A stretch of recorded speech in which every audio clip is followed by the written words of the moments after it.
சுதந்திர தமிழீழத்துக்காக இப்படி அடிவயிற்றிலே இருந்து குரல் கொடுக்கிறானே, இதெல்லாம் நடைமுறையிலே சாத்தியமா என்று நினைப்பவர்களுக்காக இந்த வாதத்தை வைக்கிறேன். இந்த ஃபேரோ தீவினுடைய மொத்த ஜனத்தொகை 11,146 பேர் மொத்த ஜனத்தொகை. அங்கே பொது வாக்கெடுப்பு நடக்கிறது. தனி நாடாக பிரிந்து செல்ல வேண்டும், ரைட் ஆஃப் செல்ஃப் டிட்டர்மினேஷன் வைத்து 46ஆம் ஆண்டு மே திங்களிலே. என்னுடைய அன்புக்குரியவர்களே, 11,146 வாக்குகள் மொத்த வாக்காளர்கள். அந்த ஜனத்தொகை அந்த வாக்களிப்பிலே, பொது வாக்கெடுப்பிலே, சுயநிர்ணய உரிமை அடிப்படையிலே நடத்தப்பட்ட அந்த பொது வாக்கெடுப்பிலே 5,656 பேர் தனியாக பிரிந்து செல்ல ஓட்டு போடுகிறார்கள். 5,490 பேர் நாங்கள் பிரிந்து செல்லக்கூடாது, நாங்கள் டென்மார்க்கோடு இருப்போம் என்று ஓட்டு போடுகிறார்கள். 49.75% டென்மார்க்கோடு இருக்க வேண்டும் என்று ஓட்டு போடுகிறார்கள். 50.25% தனி நாடாக போக வேண்டும் என்று ஓட்டு போடுகிறார்கள். டென்மார்க் ஏற்றுக்கொள்ள நேர்ந்தது தனி நாடாக. அந்த சின்னஞ்சிறு தீவு 11,116 மக்களை கொண்ட தொகை கொண்ட நாடு இன்றைக்கு ஒரு தனி நாடு ஆகிவிட்டது. இந்த நிகழ்வுகளை நீங்கள் வரிசைப்படுத்தி பார்க்கிற போது, இந்த நிகழ்ச்சிகள் நடந்து கொண்டிருந்த இந்த காலகட்டத்தில் சோவியத் மண்டலம் உடைகிறது. என்னுடைய அன்புக்குரியவர்களே, சோவியத் ரஷ்யா தனி நாடுகளாக பிரிந்து செல்வதற்கு அரசியல் சட்டத்தில் உரிமை கொடுத்த சோவியத் ரஷ்யா ஐரோப்பா, கிழக்கு ஐரோப்பா கண்டத்திலே இருக்கக்கூடிய நாடுகள் கூட தாங்கள் சுயேட்சையாக செயல்பட முடியாத அளவுக்கு அதை ஆதிக்கத்தின் பிடிக்குள்ளே கொண்டு வந்து ஒடுக்க முற்பட்ட போது அன்றைக்கு மார்ஷல் டிட்டோ அதை ஏற்றுக்கொள்ளாமல் யுகோஸ்லேவியாவிலே எதிர்த்தார். அந்த வேளையில் ஹங்கேரியிலே ஒரு புரட்சி குரல் எழுந்தது. அவன் கம்யூனிஸ்ட் அமைப்பிலே இருந்து உருவான தலைவன் தான். ஹங்கேரி நாட்டினுடைய தலைமை பொறுப்பை நிர்வாகத்திற்கு வந்தவன் தான். அவனது பெயர் இம்ரி நாகி. அவன் எங்கள் ஹங்கேரி நாடு சுயேட்சையாகத்தான் முடிவெடுக்கும், சோவியத் ரஷ்யாவினுடைய கட்டளைகளை இனிமேல் நாங்கள் ஏற்க மாட்டோம் என்று அவன் தன்மான கொடியை உயர்த்திய போது ரஷ்யாவினுடைய டாங்குகள் ஹங்கேரிக்குள்ளே நுழைந்தன. அப்பொழுது அவன் மக்களை திரட்டுவதற்காக ஒரு மாலை வேளையில் பனி பெய்து கொண்டிருந்த அந்த மலைச்சரிவுகளில் மழையும் கொட்டிய பொழுது அவன் பேசப்போன போது லட்சக்கணக்கானவர்கள் வந்தார்கள். பனி சற்று குறைந்து குளிர் மாத்திரம் நிறைந்திருக்கக்கூடிய ஒரு முன்னிரவு பொழுதிலே நான் தஞ்சையிலே உங்கள் முன்னால் நிற்கிறேன். ஒரு பனி படர்ந்த வேளையில், கொட்டுகிற மழையில் ஹங்கேரி நாட்டினுடைய தன்மான கொடியை உயர்த்திய இம்ரி நாகி பேச்சை கேட்க லட்சக்கணக்கானவர்கள் திரண்டார்கள். மழை வலுத்தது. கையிலே ஒவ்வொருவரும் குடை கொண்டு வந்திருந்தார்கள். மழை வலுத்த காரணத்தினால் குடையை பிடித்துக் கொண்டார்கள். அந்த குடைகளுக்குள்ளே இருந்து மழையில் நனைந்தவாறு கேட்டார்கள். அவன் பேச்சு அனலை கொட்டியது, மனங்களிலே சுதந்திர தீயை எழுப்பியது. அது குடை புரட்சி என்று வரலாற்றில் வர்ணிக்கப்பட்டது. அவன் கைது செய்யப்பட்டான். சோவியத்தின் படையணிகள் உள்ளே நுழைந்தன. ஹங்கேரியினுடைய நிர்வாகத்தை கைப்பற்றியது. இம்ரி நாகி கைது செய்யப்பட்டான். 58ஆம் வருடம் ஜூன் மாதம் 30ஆம் தேதி இம்ரி நாகி தூக்கிலிடப்பட்டு கொல்லப்பட்டான். வரலாறு விசித்திரங்களை சந்திக்கிறது என்று சொன்னேன் அல்லவா சகோதரர்களே. 31 ஆண்டுகளுக்கு பிறகு 1989ஆம் வருடம் ஜூன் மாதம் 30ஆம் தேதி அதே நாளில் இம்ரி நாகி புதைக்கப்பட்ட இடம் எங்கே என்று தேடி கண்டுபிடித்து ஒரு சின்னஞ்சிறிய கல்லறையில், அவன் புதைக்கப்பட்ட இடத்திலே இருக்கக்கூடிய கல்லறையை தோண்டி எடுத்து அந்த சவப்பெட்டியை மீண்டும் கொண்டு வந்து குதிரைகள் பூட்டப்பட்ட ரதத்திலே அந்த சவப்பெட்டியை வைத்து அதை பூக்களால் அலங்கரித்து லட்சக்கணக்கானவர்கள் இம்ரி நாகிக்கு வாழ்த்து முழக்கம் எழுப்ப அதே ஹங்கேரி வீதிகள் வழியாக கொண்டு சென்று மீண்டும் அங்கே ஒரு கல்லறை, எழிலார்ந்த கல்லறை மண்டபமாக அமைக்கப்பட்ட கல்லறைக்குள்ளே அந்த சவப்பெட்டியை மீண்டும் கொண்டு வந்து அடக்கம் செய்தார்கள். இது ஹங்கேரி தேசத்திலே. 68இல் செக்கோஸ்லோவேக்கியா சோவியத் ரஷ்யாவினுடைய ஆதிக்கத்தை எதிர்த்தது. டூப்செக் தலைமை தாங்கினார். அங்கும் சோவியத்தின் படைகள் நுழைந்தன, ஒடுக்கப்பட்டது. ஆனால் 1990க்கு பிறகு நிலைமை மாறியது. 1990ஆம் ஆண்டு பிப்ரவரி மாதம் 9ஆம் தேதி நான் பேசுகிற நேரம் பிப்ரவரி 11, இது 2013.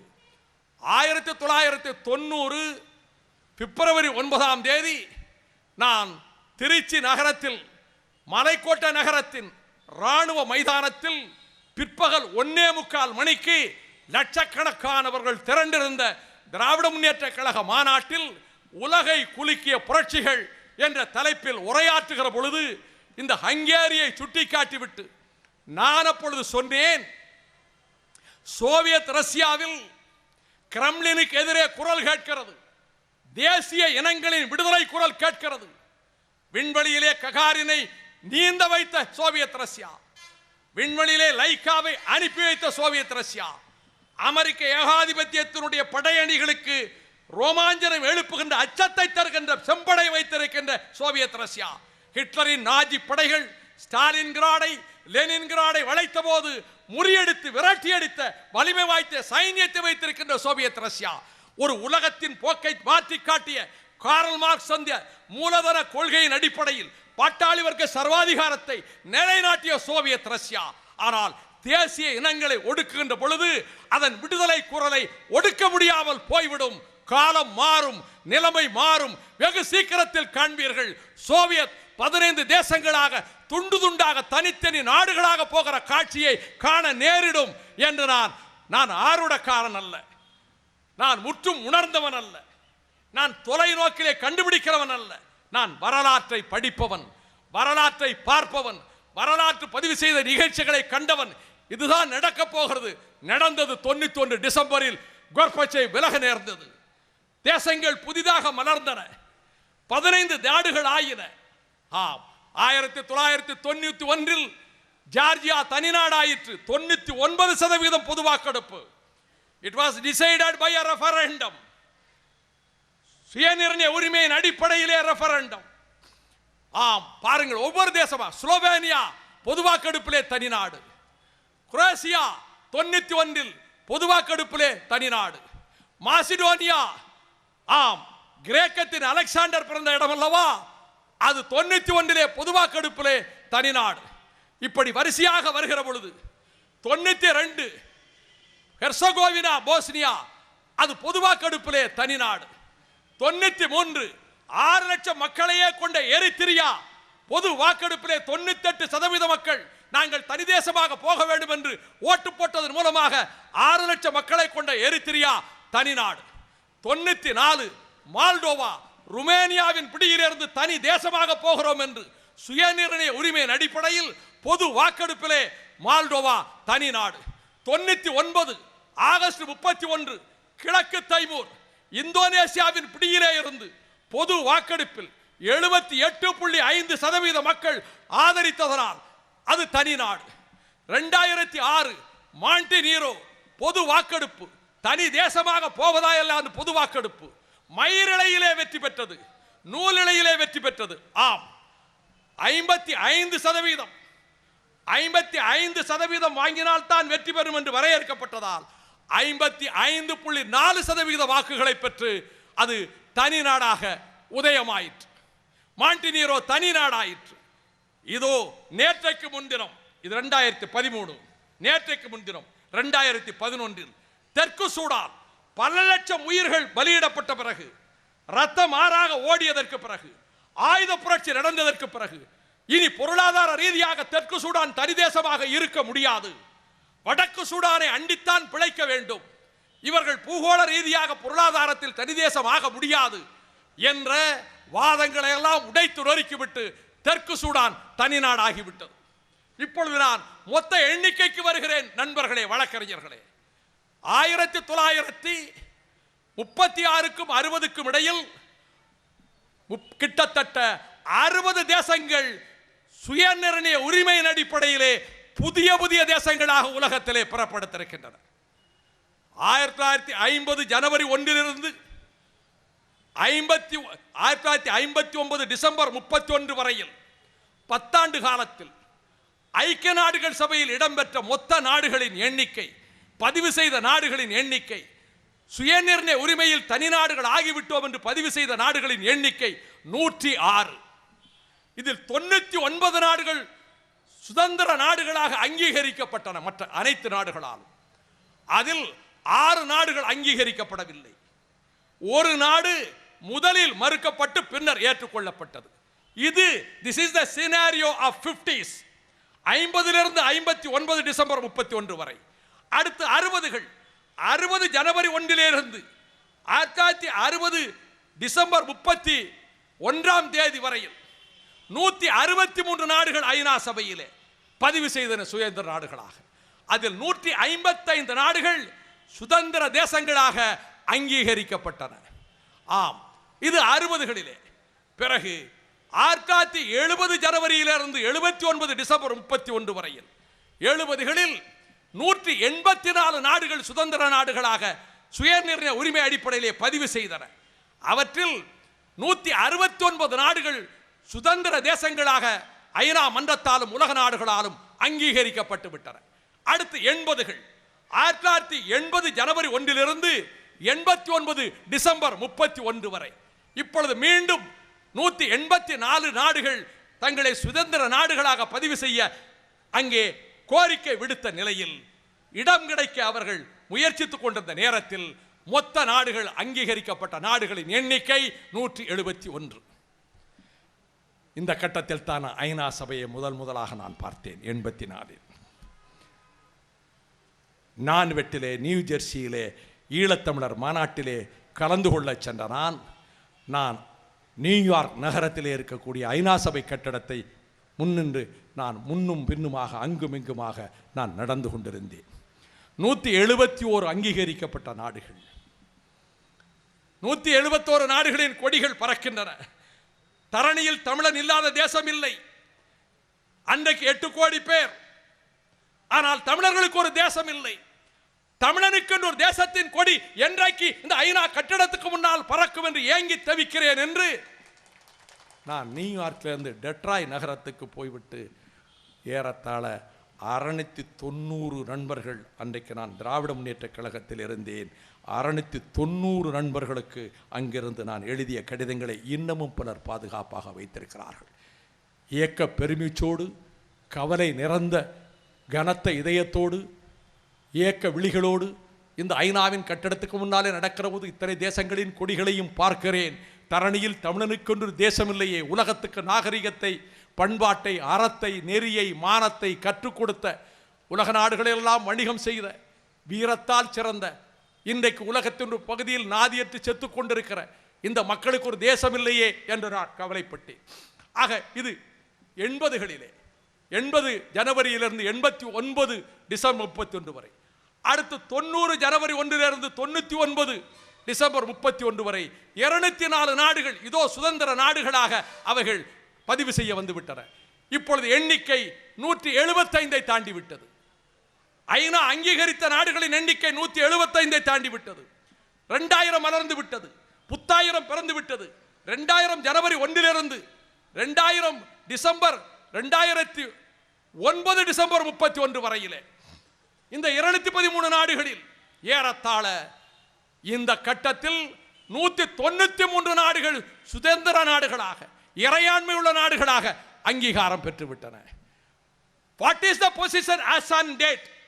இன்றைக்கு என்ன நிலைமை சொல் என்று கேட்கும் வழக்கறிஞர்களே, இன்றைய நிலைமை ஐக்கிய நாடுகள் சபையில் 193 நாடுகள், எல்லா நாடுகளும் அங்கீகரித்திருக்கின்ற சுய நிர்ணய உரிமையில் சுதந்திரம் பெற்ற சுதந்திர தேசங்கள் 193 நாடுகள். 2 நாடுகள் அப்சர்வர் ஸ்டேட்டஸ், ஓட்டளிக்க உரிமை இல்லை, பார்வையிடலாம், வாதங்களிலே வந்து அமரலாம். அப்சர்வர் ஸ்டேட்டஸ் 2 நாடு, ஒன்று பாலஸ்தீனம், இன்னொன்று வாட்டிகன் சிட்டி. இன்னும் 11 நாடுகள் ஐநா சபையிலே உரிமை பெறுவதற்கு, சுதந்திர நாடுகள் என்ற அந்தஸ்தை பெறுவதற்கு முயற்சித்துக் கொண்டிருக்கின்றன. அது ஒன்று வடக்கு சைப்ரஸ், துருக்கியிலிருந்து விடுபட துடிக்கிறது. ஒன்று கொசோவா, இன்னும் விடுதலை அங்கீகரிக்கப்படவில்லை.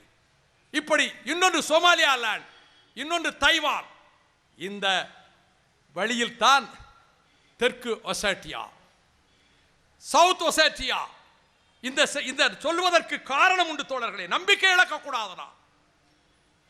ஜார்ஜியாவிலே இருந்து இந்த சவுத் ஒசேட்டியா என்கின்ற இந்த சின்னஞ்சிறு பிரதேசம் நாங்கள் சுதந்திரமாக வாழ வேண்டும் என்று சொல்கிறார்கள்.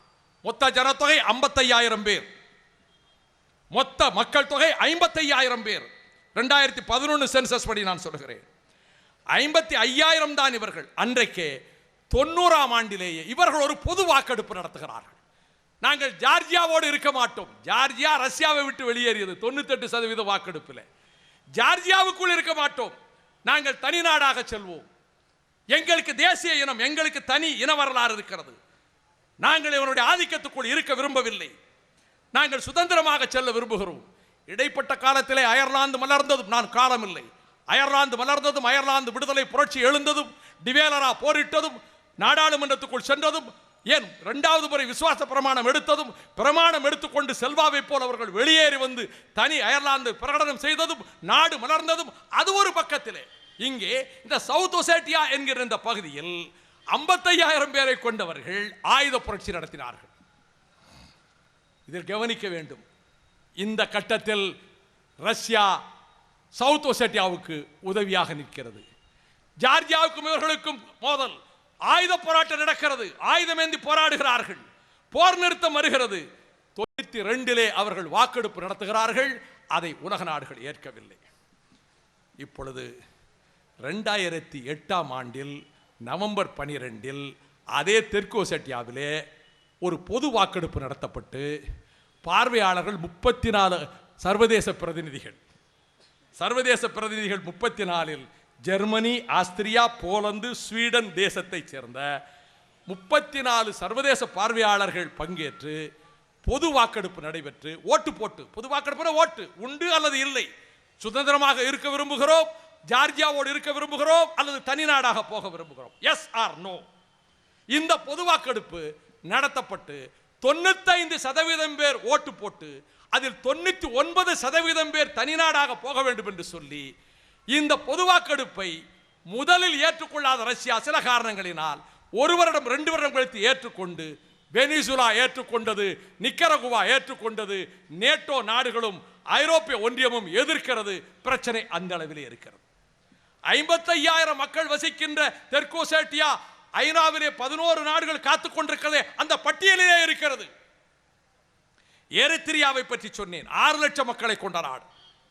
எத்தியோப்பியாவை முதலில் இத்தாலியின் பிடியிலிருந்து விலக நேர்ந்தது.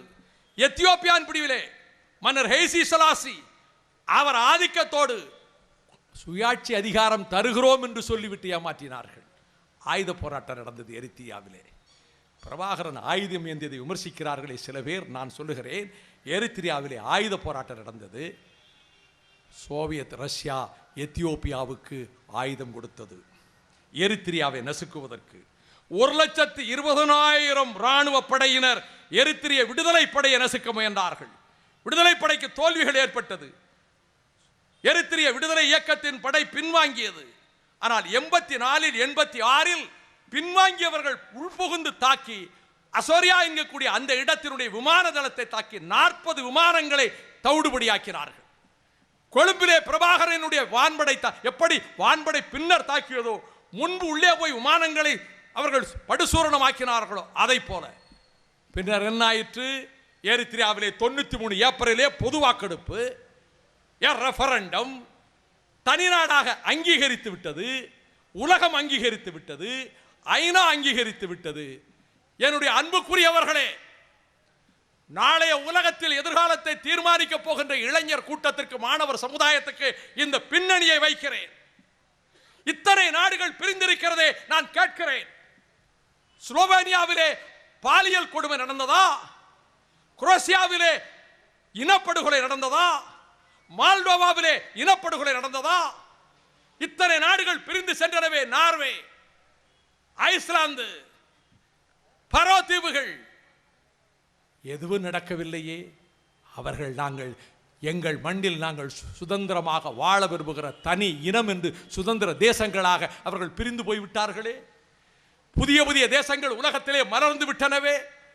இதைவிட 1000 மடங்கு நியாயமான காரணங்கள் இருக்கிறதே. ஈழத்தில் லட்சக்கணக்கான தமிழர்கள் படுகொலை செய்யப்பட்டார்களே. நான் ஒரே ஒரு செய்தியை உங்கள் கவனத்துக்கு வைக்கிறேன். கிழக்கு தைமூரை பற்றி சொன்னேன். கிழக்கு தைமீர் முதலில் போர்ச்சுகல் ஆதிக்கத்திலே இந்தோனேசியா இருந்தபோது போர்ச்சுகலினுடைய ஆதிக்கத்துக்குள்ளே இருந்தது. போர்ச்சுகல் வெளியேறியது, இந்தோனேசியா சுதந்திரமான நாடாயிற்று. இந்தோனேசியாவின் பிடிக்குள் இருக்கிற கிழக்கு தைமூர் தனி நாடாக விரும்பியது. தனி நாடாக விரும்புகின்ற கிழக்கு தைமூரில் ஒரு காலத்தில் ஆட்சி நடத்திய போர்ச்சுகல் அவர்கள் கேட்பது நியாயம். உன்னோடு இருக்க விரும்பவில்லை, அவர்கள் தனி தேசமாக போகட்டும் என்று ஆயுதம் தாங்கி கிழக்கு தைமூரினுடைய இளைஞர்கள் போராடிய போது இந்தோனேசியாவோடு போர்ச்சுகல் ஒப்பந்தம் போடவில்லையா? ஒப்பந்தம் போட்ட அடிப்படையில் தான் பொது வாக்கெடுப்பு நடந்து கிழக்கு தைமூர் தனி தேசமாகி இருக்கிறது. இதைத்தான் லண்டன் நகரில் 2008ஆம் ஆண்டு 26 நவம்பரில் நான் நெஞ்சால் நேசிக்கின்ற பிரபாகரன் பிறந்த தினத்தில் லண்டன் நாடாளுமன்ற காமன் சபை கட்டிடத்தின் அருகில் இருக்கக்கூடிய அரங்கத்தில் பிரித்தானிய நாடாளுமன்ற உறுப்பினர்கள் அமர்ந்திருந்த அந்த கூட்டத்தில் என்னை பேச அழைத்த போது அவர்களுக்கு நன்றி தெரிவித்து விட்டு சொன்னேன், ஈழத்தமிழ் மக்கள் சுதந்திர தேசமாக வாழ்ந்தவர்கள், அவர்கள் தனி தேசிய இனம், ஆயிரக்கணக்கான ஆண்டுகளாக அரசமைத்து வாழ்ந்தவர்கள். ஒல்லாந்தர் வருகைக்கு முன்பு, போர்ச்சுகீசியர் வருகைக்கு முன்பு, உங்கள் வருகைக்கு முன்பு சுதந்திர தேசமாக தமிழர்கள் வாழ்ந்தனர் ஆயிரக்கணக்கான ஆண்டுகளாக, from the dawn of history. ஆனால் நீங்கள் ஐரோப்பியர்கள் வந்த பிறகு நீங்கள் உங்கள் நிர்வாகத்துக்காக, உங்களுடைய நிர்வாக வசதிக்காக தமிழனையும் சிங்களையும் 2 தேசிய இனங்களையும் உங்கள் அதிகார நுகத்தடிக்குள்ளே கொண்டு வந்தீர்கள். நீங்கள் 48 பிப்ரவரி 4 யூனியன் ஜாக் கொடியை அகற்றி வெளியேறினீர்கள். எங்கள் மக்களை காவு கொடுத்தீர்கள். எங்கள் மக்களை சிங்களவனின் அடிமை பிடிக்குள்ளே சிக்க வைத்தீர்கள். எங்கள் மொழி உரிமையை மறுத்தான். சிங்களமே மொழி ஆட்சி மொழி என்றார். 10 லட்சம் வம்சாவளி தமிழர்கள், இந்த மண்ணிலிருந்து போன மக்கள், 100-150 ஆண்டுகள் வாழ்ந்த மக்கள், ரத்தத்தை வியர்வையை கொட்டி அந்த மண்ணை செல்வபுரியாக்கிய மக்கள், குடியுரிமை பறிக்கப்பட்ட கொடுமை நடந்தது. அவர்கள் நியாயம் கேட்டார்கள், ராணுவ ரீதியாக நசுக்கப்பட்டார்கள். எங்கள் கோவில்கள் இடிக்கப்பட்டன, எங்கள் வழிபாட்டு தலங்கள் அழிக்கப்பட்டன, எங்கள் மொழி அழிக்கப்பட்டது, எங்கள் இன மக்கள் சம உரிமை உள்ளவர்களாக வாழ முடியவில்லை. நீதி கேட்டவர்கள் மீது ராணுவம் துப்பாக்கி தோட்டாக்களை பரிசாக கொடுத்தது. எங்கள் குழந்தைகள் கொல்லப்பட்டனர், எங்கள் பெண்கள் கற்பழிக்கப்பட்டனர், எங்கள் தாய்மார்கள் அழிக்கப்பட்டனர். இதற்கெல்லாம் காரணம் நீங்கள். நான் சொன்னேன் அவர்களிடம், மன்னிக்க வேண்டும் இப்படி சொல்வதற்காக. உங்களால் இது ஏற்பட்ட நிலைமை. நீங்கள் தானே அவனிடத்திலே எங்களை ஒப்படைத்து விட்டு போனீர்கள். உங்களுக்கு பொறுப்பு இருக்கிறது, போர்ச்சுகலுக்கு பொறுப்பு இருந்ததை போல நீங்கள் ஒரு சுதந்திர வாக்கெடுப்பு நடத்துவதற்கு அவர்களை முதலில் வெளியேற சொல்லுங்கள். தமிழர் தாயகத்திலிருந்து சிங்களவனை வெளியேற சொல்லுங்கள். என்னுடைய அன்புக்குரியவர்களே, இதோ இந்த ஆண்டு பிரித்தானிய பாராளுமன்றத்தில் ஒரு சட்டம் நிறைவேறிவிட்டது. ஆச்சரியப்படுவீர்கள், ஸ்காட்லாந்து தனியாக தேசமாக போக வேண்டும் என்று பொது வாக்கெடுப்பு நடத்துவதற்கு பிரித்தானிய பாராளுமன்றம் சட்டம் நிறைவேற்றியிருக்கிறது. அடுத்த வருடம் பொது வாக்கெடுப்பு. ஸ்காட்லாந்து மக்கள் என்ன பிரித்தானியர்களால் அடிமைப்படுத்தப்பட்டிருக்கிறார்களா? இன்றைக்கு வில்லியம் வாலஸ் வாளை உருவிய காலம் வேறு. ராபர்ட் புரூஸ் 6 முறை தோற்று 7வது முறை சிலந்தியிலிருந்து பாடம் கற்றுக்கொண்டவனாக படை நடித்து பிரித்தானிய படைகளை தோற்கடித்து ஸ்காட்லாந்து தனியரசை நிறுவிய காலம் வேறு.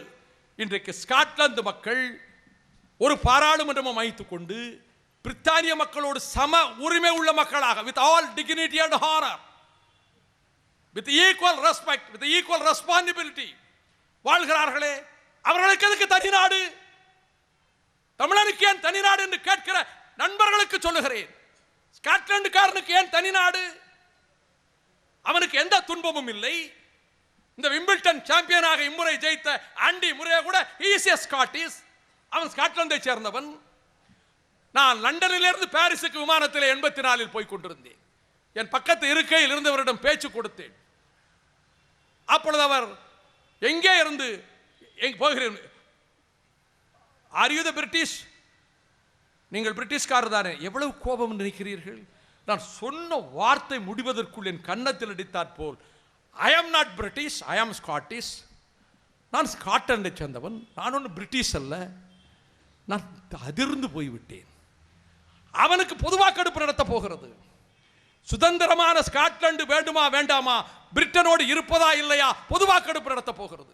ஸ்காட்லாந்து பெண்கள் கற்பழிக்கப்படவில்லையே, ஸ்காட்லாந்து குழந்தைகள் கொல்லப்படவில்லையே, அவனுக்கு தனி நாடுக்கு பொது வாக்கெடுப்பு நடத்துகிறது என்றால் நான் உலகத்தின் மனச்சாட்சியின் கதவுகளை தட்டுகிறேன்.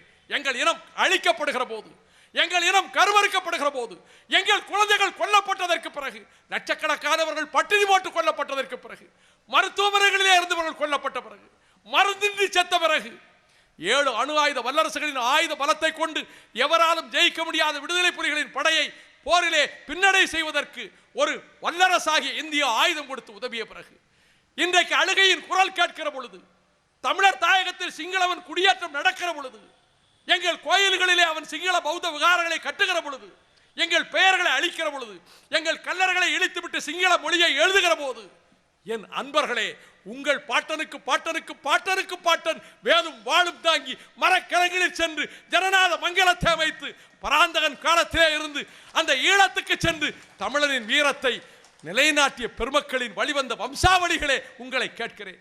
இவ்வளவு காலத்துக்கு பிறகு ஸ்காட்லாந்து தனி நாடாக போக வேண்டும் என்று பொது வாக்கெடுப்பு. அதை விட சொல்லுகிறேன் தோழர்களே, 2,12,000 பேர் 52,000 பேர் இருக்கின்ற நியூ கலிடேனியா என்கிற நாடு, அது பிரெஞ்சு ஆதிக்கத்துக்குள் இருக்கிற பசிபிக் கடலில் இருக்கக்கூடிய நாடு. ஆஸ்திரேலியா வரும் சற்று தொலைவிலே. அங்கே பொது வாக்கெடுப்பு. மொத்தமே 2,50,052 பேர் ஜனங்கள். பொது வாக்கெடுப்பு நடக்க போகிறது. 2014 19 ஐநா அறிவித்திருக்கிறது. அவர்கள் சுதந்திர தேசமாக இருப்பதற்கு பொது வாக்கெடுப்பு நடத்தப் போகிறது. New Caledonia. அடுத்து போகன்வில்லே என்கின்ற பூக்களை சொருகின்ற மரத்தின் பேர். அப்படி ஒரு தேசம், அது நியூ கனியாவின் ஆதிக்கத்துக்குள் இருக்கிறது. மொத்த ஜனத்தொகை 1,50,000 பேர். மொத்த ஜனத்தொகை. அங்கே பொது வாக்கெடுப்பு நடத்தப் போகிறது. எப்பொழுது? 2015 2020 ஐநா அறிவித்திருக்கிறது.